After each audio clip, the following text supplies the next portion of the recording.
And our guy Holden Krusemark, always holding it down for us in Oklahoma City. Thanks for joining us this afternoon, Holden. Of course, all eyes are on that QB1 spot there for Oklahoma. What you thinking? What are you hearing? What's the word going into this game? Well, all of the things that you hear right now is that Mateer is pushing to play in this game, which makes sense if you're a competitive athlete, that you want to be able to play in, basically their biggest game of the year, the biggest rivalry. And, if things go well for Mateer, this may be his only chance that he gets to play. He might be heading to the NFL after this. You never know if things go well. So I'm sure he knows he wants to play and everything. But to me, I just don't really see it because, it was 2 weeks ago he broke his thumb against Auburn. Mm-hmm. Yeah. I just don't, and it's, it's his throwing hand too. Right. I just can't imagine that you're able to, play quarterback amazingly with a thumb that just got surgically repaired less than 2 weeks ago. I worry less about how to play quarterback in terms of throwing as much as I would protecting the quarterback and him not suffering another injury. And maybe it's because I have broken my thumb and I've broken my finger and both are still not straight. And I think for me, just from experience, the re-injury possibility on one of your fingers is so high, and they're in there. You put the splints and the screws. I don't know exactly what he had. I'm not a surgeon either, but I can tell you that the margin of error, the possibility of hurting, re-injuring something, and then just going putting yourself backwards a lot is really, really high. So I would just be stunned, if this guy Holden, if he was in this game. Yeah, I feel the same way. And did you get Dr. Shin to do your thumb surgery? I know, but I wish I would have, because honestly, the guy who did it the first time, well, this is what my middle finger looks like. I mean, wow. I know it ain't good. It's not straight. So, and then my thumb is, it's just it quit growing because the growth plate broke. So it's a little bit smaller than the other one. So, it's just, that's college basketball for you. But yes, I just think that there's a lot of concern as to if he gets drilled and he's going down, and it's his body up against his hand. You can pat it as much as you want to pat it. The truth of the matter is, if you get crushed by somebody, especially with this defense that they're going up against, that's not a fun time. Yeah, I just wouldn't do it. I wouldn't risk it, because especially in this era of college football where you can take on a loss or even two, maybe even three, and still be able to make the playoff. And so I just don't really see the benefit, other than I know this guy really wants to play in the game, and he's going to be pushing for it. So it's going to be hard to say no to him, because, at the end of the day, you have to trust that he knows his body and what, he's capable of, and the fact that he feels confident he wouldn't re-injure it. But you also going to have to protect him from himself too. You have to understand that, this is a marathon. It's not a sprint. You got to be able to, have Mateer available later in the season. And if you are able to make the playoff, you'd like to have him play in the playoff for you. So I don't see the real benefit. And just the way that Texas has played this year, I don't know that you're necessarily super concerned that you can't beat them with Michael Hawkins at quarterback. Right. Because Texas hasn't really shown you oh, wow, we have to play perfect and we need Mateer to be able to beat them. They've looked vulnerable this year. And their offense isn't going to necessarily put up a ton of points, especially against this OU defense. So, I think Michael Hawkins could win a game where it's 21-17, 17-14, something like that. And, really just rely on this defense to win you the game. I don't think that's a bad game plan. And, obviously Hawkins played last year and they didn't score a single touchdown in that game, but the circumstances are a little bit different. He's got a lot more receivers, a better O-line, a better offensive coordinator, quarterbacks coach, all of those things. Maybe I'm wrong, but I trust Michael Hawkins to be able to go out and beat Texas this week if that's what they decide to do. And it's obviously a new play caller from this time last year when Michael Hawkins Jr. Had a different play caller than Ben Arbuckle. How do you think Arbuckle will handle this? Obviously, Kent State last week. You're not going to get anything from that. But how do you think that he calls this game and this situation with Hawkins running it back there against Texas? Yeah, I think it'll be interesting, because I think both teams will want to kind of stack the box and make these quarterbacks beat you if it is Hawkins versus Arch, because neither one has necessarily wowed you with their arm in the games that you've seen them play. So, and I believe that Arch is the leading rusher for Texas, and Mateer's the leading rusher for OU. And, you know, if Hawkins was playing, he'd probably be the leading rusher as well. So I think both teams will want to try to stack the box, and that'll be interesting because you'll get a lot of one-on-one matchups. So it'll be interesting to see if Ben Arbuckle wants to take some shots, you know, let Hawkins kind of throw it deep to some of your receivers. They got some burners, and, you know, Isaiah Satania and Deion Burks, they've got some speed.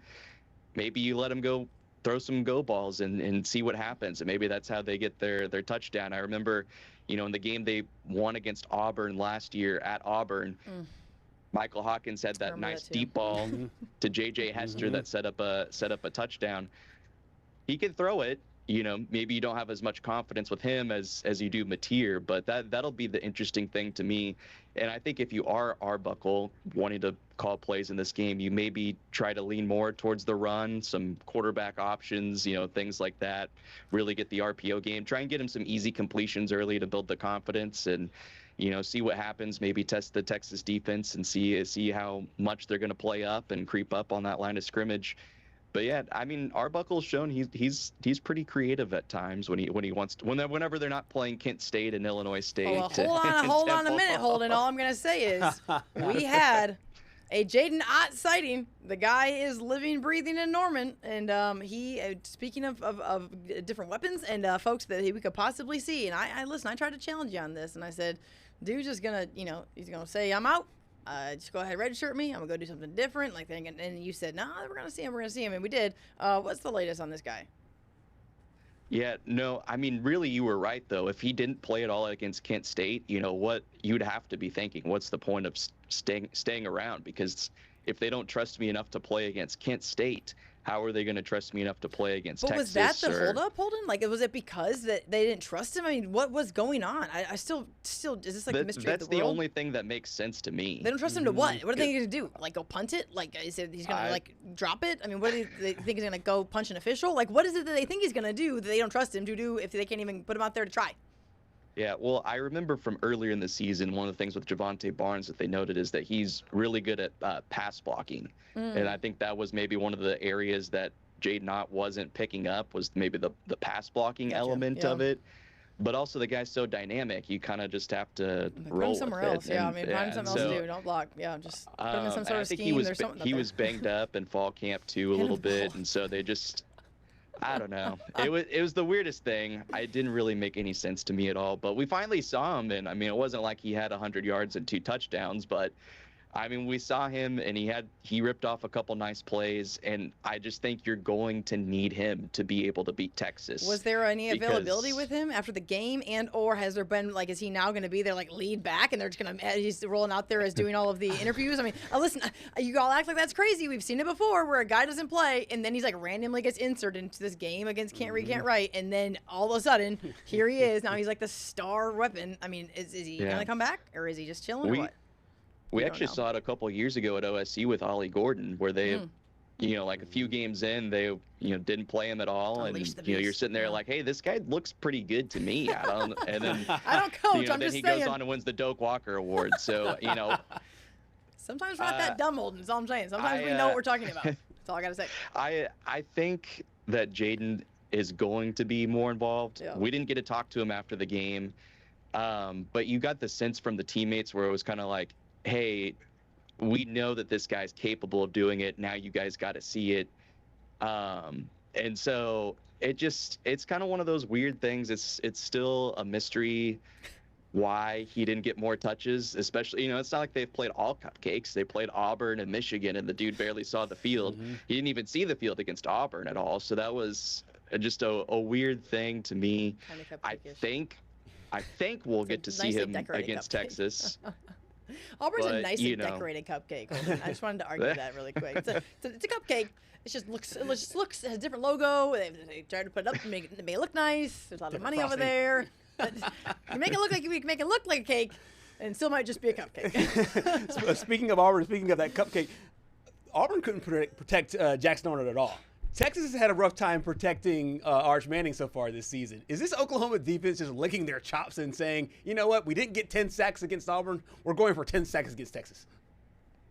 I think so, and I think they kind of know that this one's gonna come down to them, because they know that there's I mean, I would say it's kind of up in the air still whether Hawkins or Mateer's going to draw the start, but that the defense is going to come down. They're going to be a big factor in this game whether they end up winning or not. And I think they're not looking down on Texas's O-line, but they're for sure saying, hey, we can get after these guys. And one thing too, just that I've noticed with this OU defense is that they've been really good at stopping the run this year. And, if they can do that again against Texas, then you make Arch try and beat you. I think that's, kind of where Jackson Arnold got against OU, is they needed Jackson Arnold to throw the ball, and he ended up holding on to it. That's why he took so many sacks. Could be a similar recipe against for Arch, against OU's defense this year. I wouldn't want to have to go up against them. I mean, even last week they played without a couple of their starters on the defensive line, and they still, I mean, we know Kent State, but they still got after the quarterback and everything. But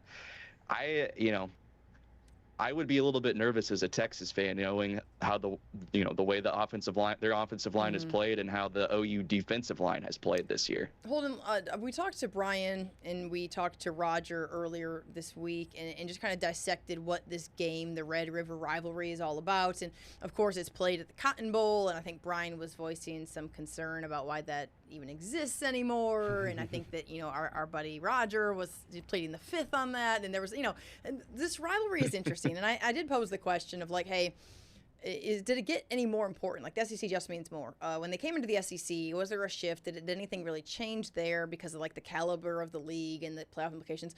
And both guys seemingly acted like, hey, this has always meant a lot to these fan bases. It's not like there's anything that was heightened when they came into the league last year. What's your take on this rivalry? How hot is it? We know a lot about the Iron Bowl. This is one of those we don't really know a lot about outside of what we see on television. What is the atmosphere like? What is the game day like? And what's your coverage plan like? I always like to hear that.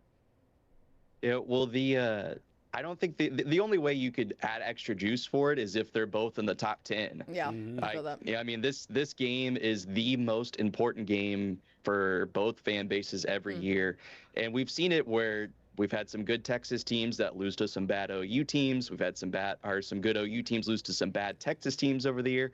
And, probably even in those bad Texas years or bad OU years, the one thing you hold on to is, hey, we beat OU. We beat Texas. Sounds like the Iron Bowl, yeah. And that makes your season feel at least a little bit better if you're able to beat this team. And, where they play at the point in the season, it's kind of the halfway point. And, it can really decide how the rest of your season is going to go. Yeah. If OU's 5-0 right now, they beat Texas, you're thinking they're pretty good in terms of making the playoff. Sure. Especially this year, Texas almost has to win this game if they want to make the playoff. Because if they lose, they have just zero margin for error the rest of the way. They'd have to win out. Oh, I thought they were at that point. But yeah, the game's awesome. I mean, I got to go a few times as a fan when I was in college. Oh, I love that. And the last 2 years last year's game wasn't super fun because one team showed up and the other didn't. But the 1-2 years ago where it came down to the wire, I mean, those are the games that you live for and covering, just the excitement from both sides. And, that touchdown was in the OU end, so you're just deafened by the noise of the Dylan Gabriel to Nick Anderson touchdown, and you can kind of hear it on the other end where it's just stunned silence and everything. And it's an awesome game just because it's split down the middle at the 50. Basically, one end it's a home game, the other end you're on the road. Yeah, I love that. And that's a really interesting just tactically for coaches too and the players, because you get down in the other end and all of a sudden now you can't hear. So it's an interesting thing. You start on one end and you can communicate, and then the next you get past the 50 and all of a sudden you're having to go silent count or whatever it is just to try and beat the noise and everything. So that's awesome. It's an awesome game. I've never been to the Iron Bowl. Throw deep. If you're on the 20, just go for it all, man. Just try to get all the way down there. Don't try to ground and pound. Forget all that. Don't worry about trying to call plays on the other side. I've never been to the Iron Bowl. I've never been to Ohio State, Michigan, but OU, Texas, these are the three big rivalry games. Yep. It's the three biggest ones. Whichever one you want to pick is, your choice. But the OU Texas just has that uniqueness because it's a neutral site game. They never play at home. And it's always the week of the Texas State Fair, and the game is played in the middle of the fair. Yeah.